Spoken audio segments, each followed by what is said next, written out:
ये कहानी एक छोटे से गांव की है जहां हर दिन कुछ न कुछ खास होता था। गांव का नाम था सुखपुर और वहां के लोग बहुत खुश और मिलनसार थे। गांव में एक छोटे से चाय के स्टॉल के मालिक गोपाल जी अपने चाय और ब्रेड पकोड़े के लिए बहुत मशहूर थे। उनके स्टॉल पर सुबह से शाम तक भीड़ लगी रहती थी और गांव के लोग वहां आकर अपनी दिनचर्या की बातें किया करते थे। गोपाल जी का स्टॉल गांव के मुख्य चौक पर था, जहां से सारे रास्ते निकलते थे। उनके पकोड़े के स्वाद की महक दूर दूर तक फैल जाती थी और लोग उस महक के खिंचाव में खुद ब खुद उनके स्टॉल की तरफ खींचे चले आते थे। गोपाल जी के ब्रेड पकोड़े में कुछ खास बात थी, उनका स्वाद एकदम अलग और लाजवाब था। इस कारण से कोई भी सुखपुर आता तो गोपाल जी के स्टॉल पर एक बार जरूर रुकता। गोपाल जी हर सुबह उठकर ताजे ब्रेड, बेसन और मसालों को तैयार करते थे। उनकी पत्नी सरला उनका हाथ बटाती थी। दोनों मिलकर पकोड़ों के मिश्रण में कुछ ऐसा डालते थे जो उन्हें खास बनाता था। लोग अक्सर पूछते थे, गोपाल जी आपके पकोड़े इतने स्वादिष्ट कैसे होते हैं?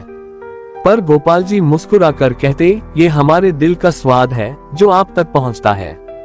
एक दिन गांव में एक बड़ा त्योहार मनाया जा रहा था।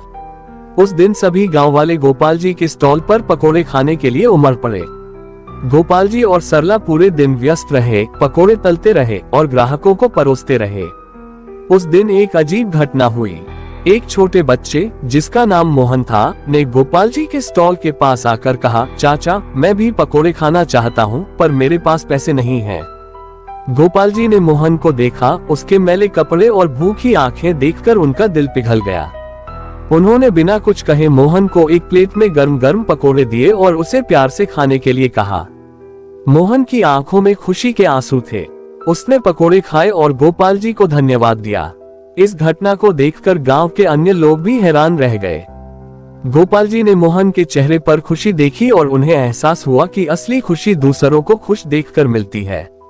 उस दिन से गोपाल जी ने निर्णय लिया कि वे अपने स्टॉल पर आने वाले हर भूखे को बिना पैसे के भी पकोड़े खिलाएंगे। धीरे धीरे यह बात गांव के बाहर भी फैलने लगी। गोपाल जी के इस नेक काम की चर्चा दूर दूर तक होने लगी।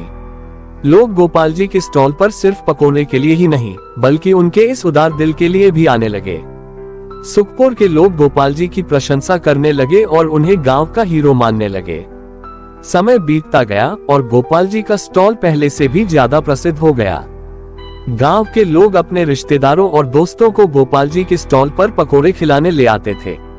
गोपाल जी के ब्रेड पकोड़े अब केवल एक खाद्य पदार्थ नहीं थे, बल्कि सुख और खुशियों की पहचान बन गए थे।